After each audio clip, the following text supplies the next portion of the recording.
Make your way to 2 Samuel chapter number 12. Put your hand here in Psalm 51. We'll come here in a minute. 2 Samuel chapter number 12 is the continuation of last week as we are trying to understand why King David is praying this prayer in Psalms 51. In 2 Samuel chapter 11, we saw that David has committed a terrible sin. Anybody remember what we talked about last week? He has committed a sin of adultery. That means taking someone's wife to bed.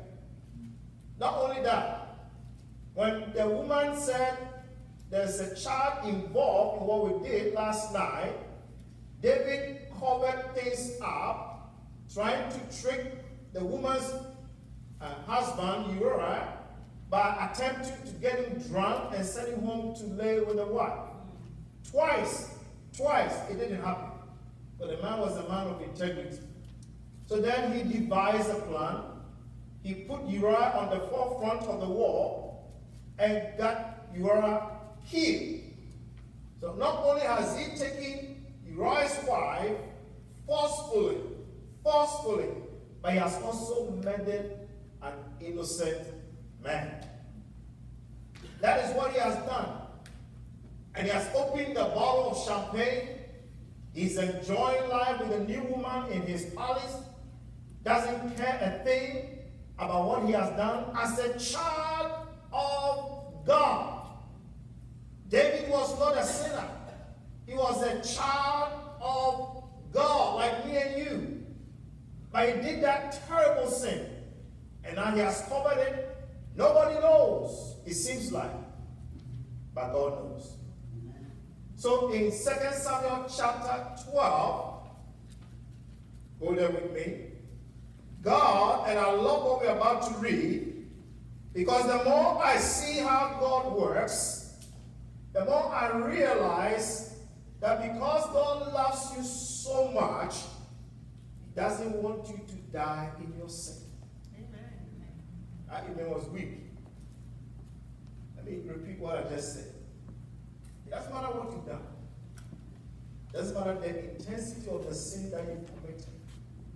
Because God loves you so much, He will refuse to allow you to be perished in your sin. Amen. God always makes a way. In the Gospel of John chapter 3, verse 17, Jesus said, I did not come to condemn the world. The world is already condemned. But I came that they might be what? Saved. So God is not interested in you going down. God is not interested in sin taking over your life like it did to David. God always looks for ways to restore you. Because He knows if you continue to live in that sin, it's just a matter of time before it destroys you. And not just you, it destroys all the loved ones in your life. Amen. So how did God fix David's sin? You heard me right. How did God fix David's sin? Go there to 2 Samuel chapter 12. What you call it? And this is how God is going to fix your sin. Look at verse 12. 2 Samuel chapter 12. The Lord sent who? Nathan to David. Who is Nathan? He is a prophet, a man of God. So as soon as David has committed this sin, he is now sleeping in the sin, he is living the sin, he is opening champagne, he is enjoying his palace with some innocent wife, somebody's wife, has killed the husband. Now he's in sin, continually enjoying this woman. He's going about it in the big time. God sends his man. God sends Nathan. And God sends Nathan directly to David. Now, let me bring it to where you live today. It's like we have the most powerful man in the universe. His name is the president. God bless him, Donald Trump. He's a president. We have to respect him. give all the honor due to him. He's very powerful. Can you imagine if God were to send me, Pastor Emmanuel, to go to the White House, and in case our president has done something wrong, and I'm to carry the message of God to him? That is the pressure on Nathan we're talking about. David was the king of Israel. He's a powerful man at that time. But as a man of God, Nathan has to obey God and don't be afraid of people and go tell him the truth. We live in a world today that's not the picture. Most pastors are afraid to preach against sin in their church because they know that if somebody is living in sin and the person is the one who gives a lot of money to the church, if they preach against it, the person will leave and not come back. So today they don't preach against sin. Look at your TVs. Listen to your radio stations. They preach how God wants to bless you and get a big house and get a big cars, multiple cars, and maybe get multiple wives, I don't know. Anything goes in today's preaching. And Nathan, God sent Nathan to David. Nathan didn't go by himself. It was the Lord. Say the Lord. The Lord. The Lord is the one who sent Nathan to go talk to his son David, who is being buried in sin. That is the love of God. Amen. That means God loves David still and doesn't want him to be destroyed in the sin he has found himself. Let's find out what Nathan said when he went. Look at verse number 1.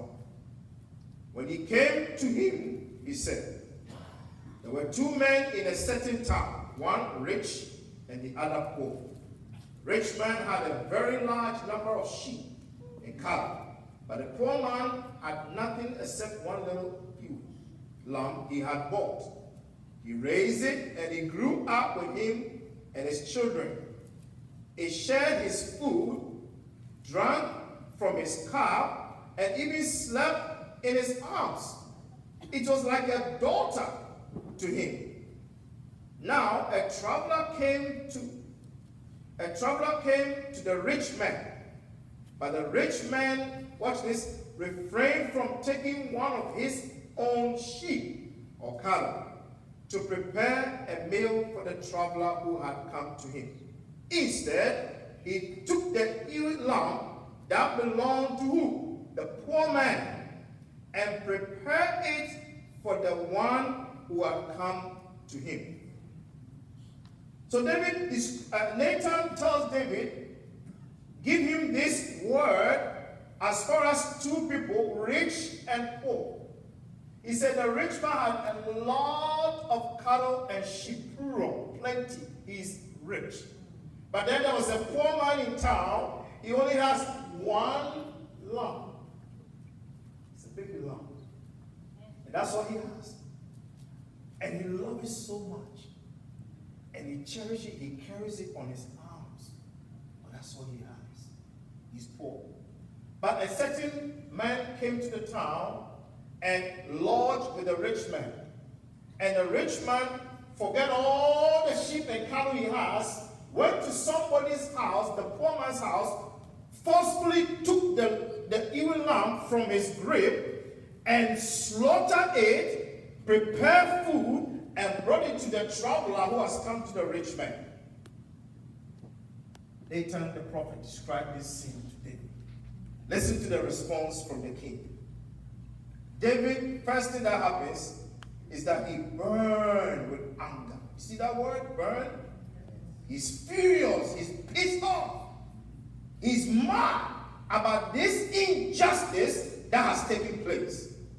David burned with anger against the man and said to the prophet Nathan, as surely as the Lord lives, see, he's using the word of the Lord, you see? He's taking God's name in there. As surely as the Lord lives, the man who did this deserved to what? Die. Isn't that interesting? That when I look into somebody's sin, it's horrible. compared to my sin. Anytime I look at what somebody else is doing, it seems so horrible. I don't consider what I'm doing. That's what is going on here. David is saying, the man that did this brutal sin, he deserved to die. He has passed the judgment. He deserved to die. That's the first thing he said. Second, look at it. Why? Look at verse 6. Not only does he deserve to die, according to David, that man must pay for that lamb how many times? 4 times over. Why? Because he did such a thing and had no pity.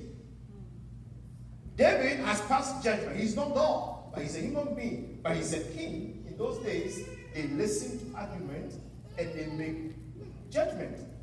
So David is saying the man must pay back what he has done 4 times, and after that, they need to kill him.